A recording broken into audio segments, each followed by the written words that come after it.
Hello everybody, I'm Miss Chandra and welcome to my kitchen. Today we're going to be talking about embedding quotes, the art of embedding quotes as it relates to your research paper. Now, instead of thinking of embedding quotes the way we normally do, we're going to think of it in terms of a quotation sandwich. Now, I know it's odd for a teacher to take food and relate it to English, but that's what we're doing today. We are making quotation sandwiches, so be sure you grab your menu and your quotation sandwich worksheet from the back table, and let's get started. Let's think of some of the ingredients that you have if you want to make a delicious sandwich, okay? Any suggestions, any ideas? Well, yeah, of course you have to have bread. You have to have 2 slices of bread, in fact, if you're gonna have a delicious sandwich. You also have to have meat. You must have meat in your sandwich. Now, whatever type of meat you're gonna have, be it chicken, turkey, ham, chicken salad, tuna salad, you must have meat.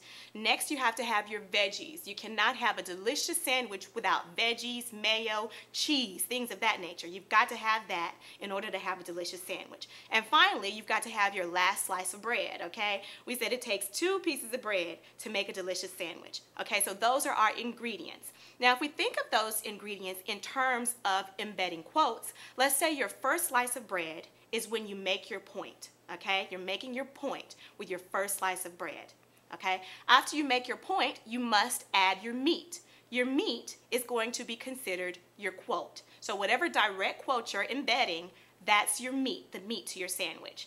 Then, if you're going to use another author's words, you have to do a citation. You must have a parenthetical citation. That's your veggies, your mayo, your cheese, all that good stuff. That's your citation. That's the author's last name and the page number. And finally, you have to have your last slice of bread. Your last slice of bread is when you elaborate and you tell how the quote supports your point, or you explain what the author was saying in your own words, okay? So let's review. You have your first slice of bread, that's when you're gonna make your point. You have your meat, that's your actual quote. You have your veggies, your cheese, your mayo, that's your parenthetical citation. And finally, you have your last slice of bread. That's when you elaborate. Now, I know you guys want to see an example of a delicious sandwich, so what we're going to do is take a look at this slide together. This is a delicious sandwich that one of my favorite students, stellar student, Dominique Wright came up with. Okay, let's take a look at it and we're going to read it together. People can find themselves by only looking inward because you know yourself better than anyone else. Ralph Ellison himself writes, I was looking for myself and asking everyone except myself questions which I, and only I, could answer. In making this comment, Ellison argues that only you can find yourself, okay? Let's look at this a little bit closer. We're going to look at it through the quotation sandwich lens, all right? Dominique says, people can find themselves by only looking inward because you know yourself better than anyone else. Now, can anybody tell me what part of her quotation sandwich is that? That's right, that's her first slice of bread, okay? Then she says, Ralph Ellison himself writes, I was looking for myself and asking everyone except myself questions which I and only I can answer. Now, which part of her quotation sandwich is that? Okay, if you said that's the meat, you got that absolutely right. Now, Dominique adds the page number in parentheses. She found this quote on page number 67. She didn't have to say Ellison, or she didn't have to put the author's last name there because she already mentioned it in the sentence. However, if you were thinking of this in terms of a quotation sandwich, what part of the sandwich would this be? Page 67 is her what? That's right, that's her veggies, her cheese, and her mayo, okay? You have to have that if you're going to use another author's words. You must cite. Okay?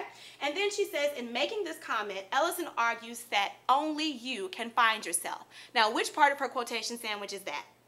That's right, that's her last slice of bread, all right? Now, what I'm going to do, we're going to go to another slide, and you're going to look at Jared Young's quotation sandwich. This time, I want you to see if you can come up with the parts of the sandwich on your own. I'll give you a moment to take a look at that.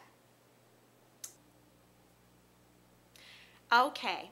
If you said that Jared's first sentence, I believe people can only find themselves by looking inward because your true self is within your soul and not the shallow shell that is outside, is his first slice of bread, you were absolutely correct.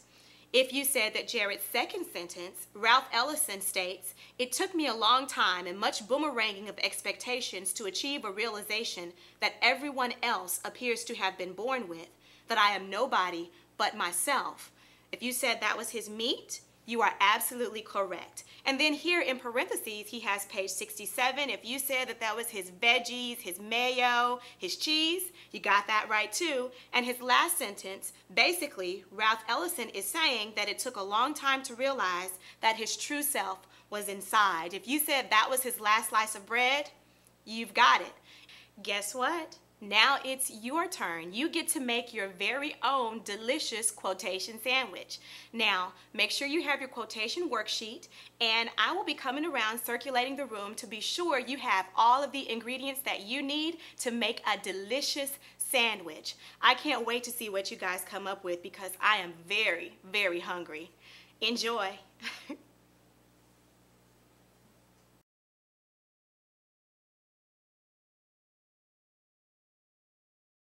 Woo, excellent job, guys. I knew you could do it.